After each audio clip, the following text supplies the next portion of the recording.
Tuan-tuan, izinkan saya berterus terang.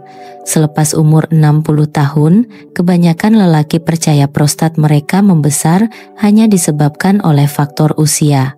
Tetapi kebenaran yang mengejutkan adalah ini. Prostat Anda tidak mengembang karena Anda semakin tua. Ia mengembang karena satu tabiat harian yang hampir setiap lelaki berumur lebih 50 tahun lakukan tanpa menyadarinya. Dan tabiat ini secara senyap mencekik prostat Anda, memaksanya untuk membesar dan terus membesar, sehingga suatu hari Anda mendapati diri Anda tidak dapat mengosongkan pundi kencing, terjaga setiap jam pada waktu malam, dan merasa seolah-olah kelakian Anda semakin hilang. Saya Dr. Farahani, seorang pakar urologi dan pakar kesehatan lelaki dengan pengalaman lebih dari 3 dekad. Saya telah menghabiskan hidup saya membantu lelaki melindungi prostat mereka, memulihkan kecergasan mereka, dan menjaga marwah mereka sehingga ke usia 70-an dan seterusnya. Saya telah berhadapan dengan beribu-ribu pesakit, lelaki yang kelihatan sama seperti Anda, dan saya telah melihat sendiri bagaimana satu pilihan gaya hidup yang terlepas pandang boleh mengubah usia emas mereka menjadi tahun-tahun yang penuh dengan kekecewaan dan ketakutan. Inilah paradoksnya. Ramai lelaki berpikir masalah prostat tidak dapat dielakkan, hanya satu lagi sumpahan penuaan, tetapi itu tidak benar. Sesetengah lelaki kekal kuat dan bebas simptom, walaupun pada usia 80 tahun. Perbezaannya bukan nasib, bukan genetik. Ia adalah pilihan harian yang mereka buat. Dan ada satu pilihan yang merosakkan, satu tabiat khususnya yang mendorong pertumbuhan prostat lebih daripada yang lain. Teruslah bersama saya, karena dalam beberapa menit akan datang, saya akan mendedahkan apakah sebenarnya tabiat itu. Apabila Anda menghentikannya, Anda akan perasan kurangnya kekerapan ke bilik air, aliran kencing yang lebih lancar, tidur yang lebih nyenyak, dan juga keyakinan yang lebih tinggi di bilik tidur. Dan saya berjanji sebelum video ini berakhir, saya akan berkongsi bukan sahaja apakah tabiat ini, tetapi juga langkah-langkah praktikal mudah yang boleh Anda ambil malam ini untuk membaiki kerosakannya. Kebebasan Anda bergantung padanya. Sebelum kita bermula, pastikan Anda menekan butang langganan dan hidupkan loseng pemberitahuan supaya Anda tidak terlepas video lain yang direka untuk melindungi prostat dan kesehatan Anda. Dan jika meses ini bergema di hati Anda, type 1 di ruangan komen. Jika tidak, type sifar dan beritahu saya bagaimana saya boleh memperbaiki video ini untuk Anda. Sekarang, mari kita selami kebenaran tentang mengapa prostat benar-benar membesar selepas usia 60 tahun.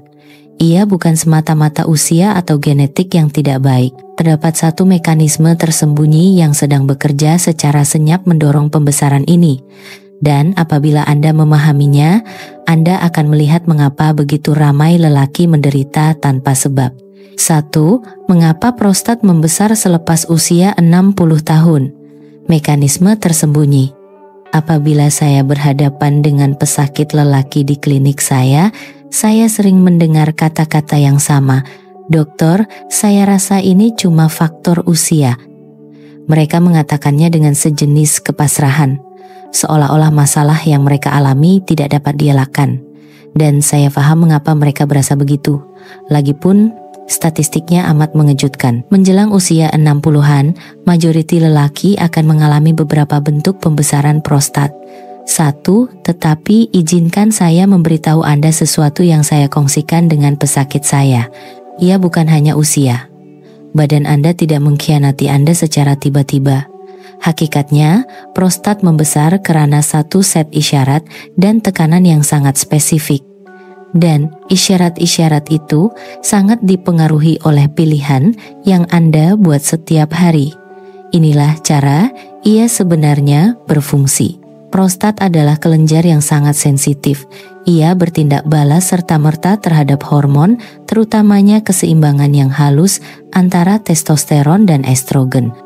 Apabila Anda meningkat usia, keseimbangan ini secara semula jadi mula beralih. Testosteron menurun manakala estrogen perlahan-lahan meningkat, Ketidakseimbangan itu sahaja menjadikan prostat lebih terdedah. 2. Tetapi ia tidak berhenti di situ. Apabila peredaran darah melambat, apabila keradangan secara senyap terbentuk di dalam badan Anda, apabila metabolisme Anda mula bekerja menentang Anda, prostat menerima message berterusan untuk membesar. Bayangkan ia seperti api yang membara. Setiap tabiat tidak sihat yang Anda ulangi, ibarat mencampak sebatang lagi kayu ke dalam api. Selama berbulan-bulan dan bertahun-tahun, kelenjar itu mengembang, menekan uretra Anda, dan mengubah sesuatu yang semudah mengosongkan pundi kencing menjadi perjuangan setiap malam. Saya telah melihat kesan yang ditanggung oleh kaum lelaki. Mereka datang kepada saya dalam keadaan letih, malu, dan kadang-kadang marah. Mereka tidak boleh tidur lena sepanjang malam. Mereka takut untuk keluar rumah tanpa mengetahui di mana tandas terdekat. Mereka merasa terperangkap oleh badan mereka sendiri. Namun, apabila saya menjelaskan bahwa pembesaran itu bukan semata-mata takdir, tetapi hasil daripada tekanan-tekanan tertentu, sesuatu berubah di mata mereka. Mereka sadar ada harapan, mereka sadar mereka mempunyai lebih banyak kawalan daripada yang pernah mereka bayangkan. Dan itu membawa saya kepada tekanan yang paling merosakkan. Satu-satunya tabiat harian yang secara senyap mendorong keseluruhan proses ini. Dan ia adalah sesuatu yang hampir setiap lelaki berumur 60 tahun bersalah melakukannya tanpa disedari. Adakah Anda ingin tahu apa itu? 2. Tabiat yang paling teruk, duduk terlalu lama. Semasa saya mula-mula berkhidmat dalam bidang perubatan, saya menganggap masalah prostat kebanyakannya berkaitan dengan hormon. Tetapi selama bertahun-tahun, selepas mendengar ribuan lelaki berkongsi butiran kehidupan harian mereka, saya mula melihat satu korak. Ia bukan hanya tentang apa yang mereka makan atau pil apa yang mereka ambil. Ia adalah tentang bagaimana mereka hidup, jam demi jam, hari demi hari. Dan satu tabiat yang paling menonjol adalah berapa banyak masa yang mereka habiskan untuk duduk. Lelaki akan memberitahu saya mereka telah bersara dan menikmati waktu petang yang panjang di kerusi malas mereka, atau mereka memandu merentasi negeri untuk melihat cucu-cucu mereka, atau mereka menghabiskan waktu petang terpacak di hadapan televisyen. Pada mulanya, rutin ini kelihatan tidak berbahaya, malah selesa, tetapi semakin saya mengkajinya, semakin jelas ia menjadi duduk berpanjangan adalah salah satu perkara yang paling merosakkan yang boleh dilakukan oleh seorang lelaki terhadap prostatnya. Kenapa? Karena duduk diam menyebabkan pelvis Anda kebuluran peredaran darah segar, aliran darah melambat, penghantaran oksigen menurun, dan prostat menjadi seperti tumbuhan yang dibiarkan di dalam tanah kering. Ia menjadi mudah terganggu, meradang, dan lama-kelamaan bengkak. Tambah pula dengan perubahan hormon yang sudah berlaku selepas usia 60 tahun dan Anda mempunyai ribut yang sempurna. Dan di samping itu, waktu tidak aktif yang berpanjangan menyumbang kepada lemak perut, rintangan insulin, dan peningkatan tahap estrogen. Semua faktor ini secara langsung mendorong pembesaran prostat, dan saya telah melihat kesannya secara langsung. Lelaki yang menghabiskan sebahagian besar hari mereka dengan duduk selalunya datang dengan simptom yang paling teruk. Keinginan berterusan untuk membuang air kecil, kesukaran memulakan aliran kencing, dan kehilangan kawalan terhadap rentak hidup mereka. Saya teringat seorang pesakit, Encik Ahmad, seorang veteran yang bangga memberitahu saya dia menghabiskan sebahagian besar masanya di kerusi kegemarannya selepas bersara. Selama bertahun-tahun, prostatnya membengkak sehingga dia hampir tidak dapat tidur lebih dari 1 jam pada satu masa. Kesedihan dalam suaranya ketika dia memberitahu saya dia mengelakkan perjalanan jauh bersama keluarga karena takut perlu ke tandas setiap 30 menit masih terngiang-ngiang. Sehingga kini, dan inilah sebabnya saya katakan duduk terlalu lama adalah tabiat yang paling teruk. Ia menyelinap ke dalam hidup Anda secara senyap, terasa selesa, malah seperti satu ganjaran, tetapi perlahan-lahan mencekik kesehatan prostat Anda. Berita baiknya, sebaik sahaja Anda memahami kaitan ini, Anda boleh mengambil langkah mudah untuk membalikannya. Tetapi sebelum kita membincangkan penyelesaian, mari kita lihat apa kos emosi yang ditanggung oleh lelaki akibat tabiat ini, karena kerusakannya jauh melampaui simptom fisikal. 3. Kebenaran emosi, bagaimana tabiat ini mencuri hidup Anda. Selama bertahun-tahun, saya telah menyaksikan sesuatu yang lebih menghancurkan hati saya daripada mana-mana keputusan ujian. Ia adalah cara masalah prostat perlahan-lahan mencuri kegembiraan hidup. Lelaki yang datang berjumpa saya bukanlah lelaki yang lemah. Mereka adalah bapak, suami, veteran, rakyat Malaysia yang bekerja keras membina keluarga dan komuniti mereka dengan tangan sendiri. Namun, apabila prostat mula membengkak, apabila malam terganggu oleh lawatan tanpa henti ke bilik air, apabila aliran menjadi lemah dan tidak dapat dijangka, saya melihat kebanggaan di mata mereka menjadi malak. Mereka mula merasa seolah-olah kehilangan kawalan ke atas badan mereka, dan dengan itu, sebahagian daripada marwah mereka. Seorang pesakit memberitahu saya dia tidak lagi bermain golf dengan rakan-rakannya karena malu perlu berlari keluar dari padang untuk mencari tandas. Seorang lagi mengaku bahwa dia berhenti pergi memancing dengan anaknya karena perjalanan yang panjang terlalu sukar untuk pundi kencingnya. Saya dapat mendengar kekecewaan dalam suara mereka, tetapi di sebaliknya ada sesuatu yang lebih mendalam. Ketakutan, takut bahwa beginilah rupa sisa hidup mereka. Takut bahwa mereka akan terperangkap oleh badan mereka sendiri, tidak akan bebas lagi untuk menikmati keseronokan sederhana yang pernah mereka nikmati, dan ia tidak berhenti dengan aktiviti yang terlepas. Ia juga menyelinap ke dalam perkawinan mereka. Ramai lelaki menarik diri daripada keintiman, bukan karena kurangnya cinta terhadap istri mereka, tetapi karena mereka merasa malu, kurang yakin, malah aib. Apabila prostat mula mengawal siang dan malam seorang lelaki, ia juga boleh menghakis semangatnya. Bagi saya, itulah tragedi sebenar tabiat ini. Bukan hanya ketidakselesaan fisikal, tetapi cara ia sedikit demi sedikit menghakis kegembiraan, kebebasan, dan hubungan. Tetapi inilah yang luar biasa. Sains telah mula menunjukkan bahwa memecahkan kitaran yang merosakkan ini adalah mungkin. Kajian mendedahkan kaitan yang jelas antara pilihan gaya hidup dan simptom prostat. Dan apabila Anda melihat buktinya, Anda akan paham mengapa mengubah walaupun tabiat kecil boleh memulihkan bukan sahaja kesehatan, tetapi juga harapan.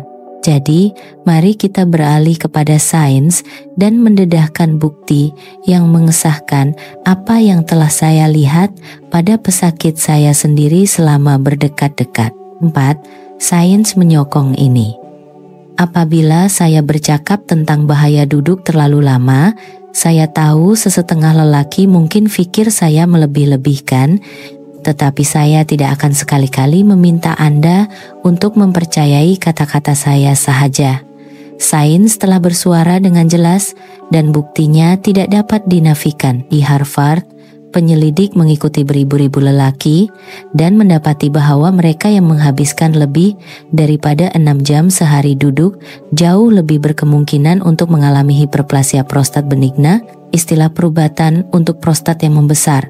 Hubungannya bukanlah kecil, ia kuat dan konsisten. Di Johns Hopkins, satu lagi kajian mendedahkan bahwa lelaki yang melakukan aktiviti harian yang sederhana, seperti berjalan kaki, mengurangkan gejala kencing mereka hampir suku. Pikirkan tentang itu. Hanya dengan menggerakkan badan Anda sedikit lebih setiap hari bermakna kurang lawatan ke bilik air, kurang meneran, dan malam yang lebih nyenyak. Persatuan Urologi Amerika, organisasi profesional terbesar seumpamanya, kini mengiktiraf gaya hidup sedentari sebagai faktor risiko sebenar untuk penyakit prostat. Ini bukan pendapat biasa, ini adalah pendirian rasmi dokter-dokter yang mengabdikan hidup mereka dalam bidang ini. Dan apabila Anda menggali lebih dalam, semuanya masuk akal. Pergerakan merangsang peredaran yang menghantar oksigen dan nutrien ke prostat. Activity mengurangkan keradangan, mengurangkan lemak perut, dan menyeimbangkan hormon, semuanya membantu menjaga prostat tenang dan stabil. Sebaliknya, berjam-jam tidak bergerak menghantar meses yang bertentangan, membanjiri badan Anda dengan bahan kimia radang, meningkatkan estrogen, dan menyebabkan kawasan pelvis kebuluran darah segar. Saya telah melihat ini dalam amalan saya sendiri. Lelaki yang kekal aktif, walaupun dengan cara yang mudah dan lembut, selalunya adalah mereka yang datang kepada saya dengan lebih sedikit aduan. Mereka tidur lebih lena, mereka membuang air kecil dengan kurang kesukaran, dan mereka merasa lebih mengawal kehidupan mereka. Dan lelaki yang duduk berjam-jam setiap hari adalah mereka yang paling menderita. Kadang-kadang memerlukan pembedahan untuk mendapatkan kelegaan. Inilah sebabnya saya katakan, sains bukan sekadar satu set nomor dalam jurnal. Ia adalah cerminan apa yang dialami oleh lelaki sebenar setiap hari.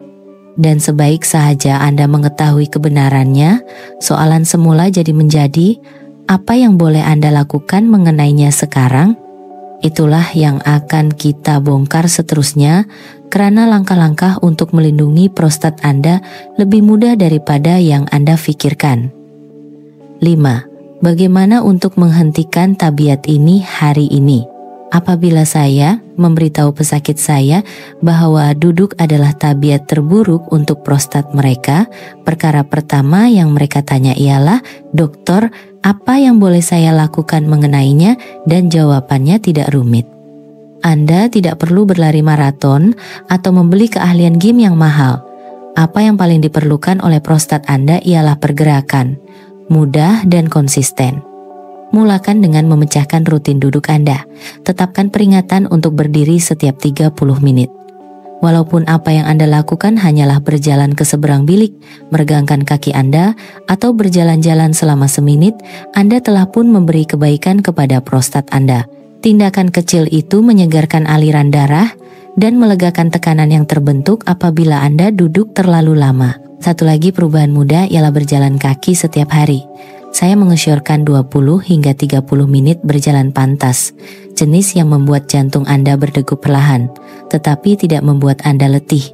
Saya telah melihat lelaki mengubah malam mereka hanya dengan komited untuk berjalan kaki singkat setiap hari.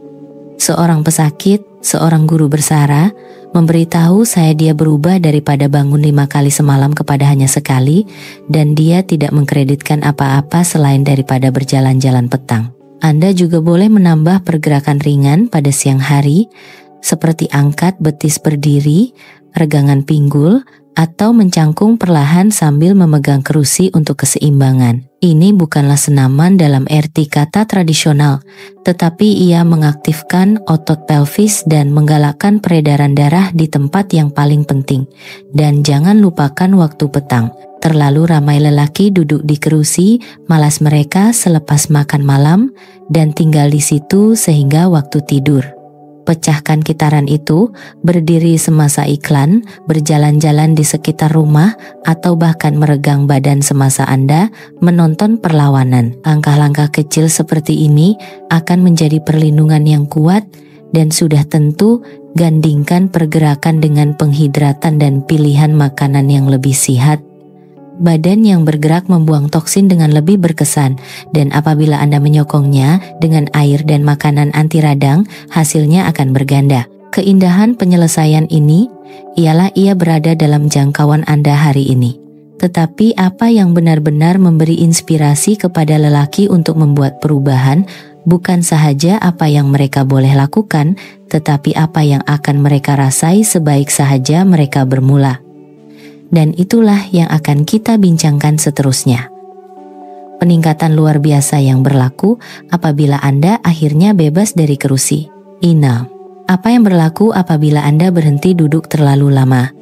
Saya tidak akan lupa riak wajah seorang pesakit apabila dia kembali berjumpa saya 3 bulan selepas membuat perubahan mudah.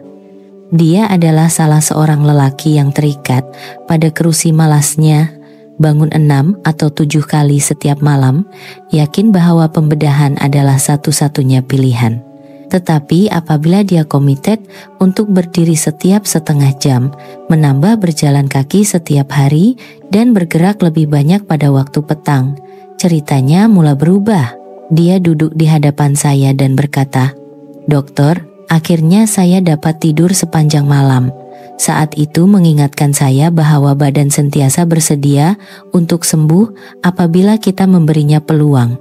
Apabila Anda berhenti duduk terlalu lama, prostat Anda mulai menjadi tenang, aliran darah bertambah baik, keradangan berkurangan, dan tekanan berterusan pada pundi kencing Anda mulai reda. Lelaki sering perasan dalam beberapa minggu bahwa rasa terdesak untuk kencing berkurangan. Mereka tidak lagi membuat lawatan tanpa henti ke bilik air pada siang hari. Aliran mereka terasa lebih kuat, lebih stabil, dan pada waktu malam mereka mendapati diri mereka bangun sekali atau mungkin tidak sama sekali.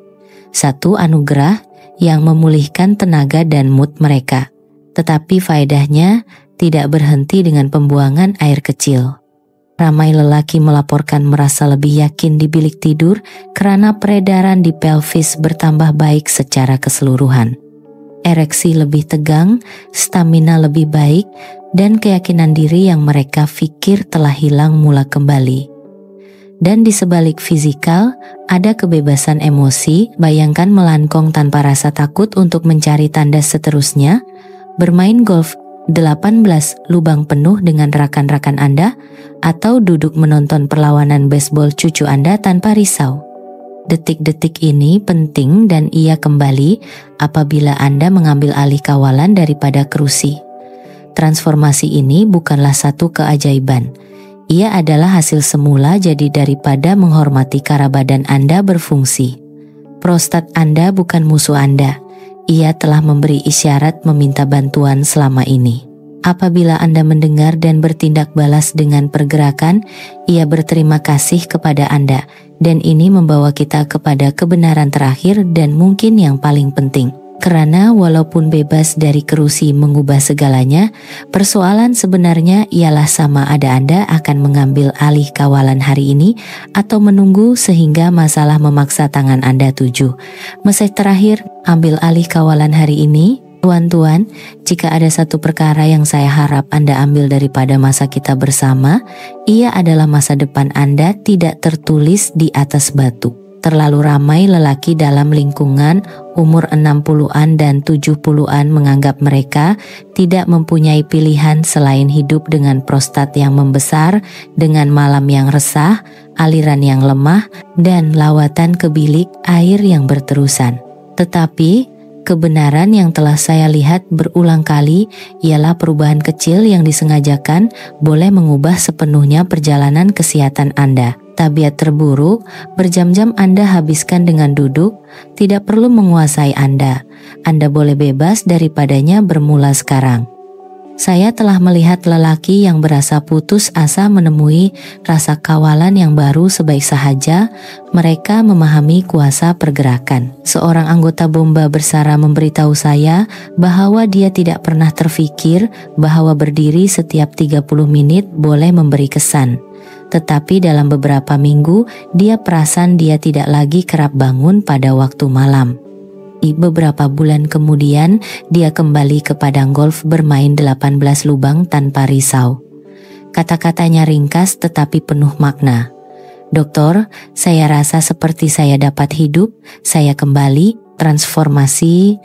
Seperti itu mungkin untuk Anda juga. Prostat Anda bertindak balas terhadap isyarat yang Anda hantar. Setiap jam Anda duduk diam, Anda memberi makan kepada masalah itu. Setiap kali Anda memilih untuk bergerak, Anda menghantar mesej penyembuhan dan keseimbangan kepada badan Anda. Ia benar-benar semudah itu.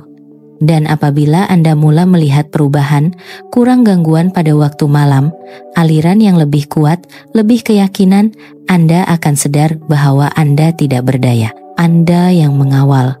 Dan Anda sentiasa begitu. Jadi mesej saya kepada Anda ialah ini.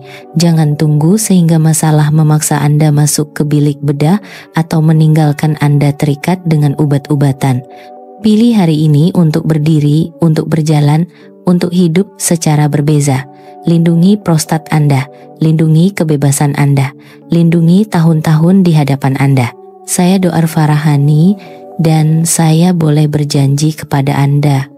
Apabila Anda memutuskan untuk bertindak, badan Anda akan memberi ganjaran kepada Anda.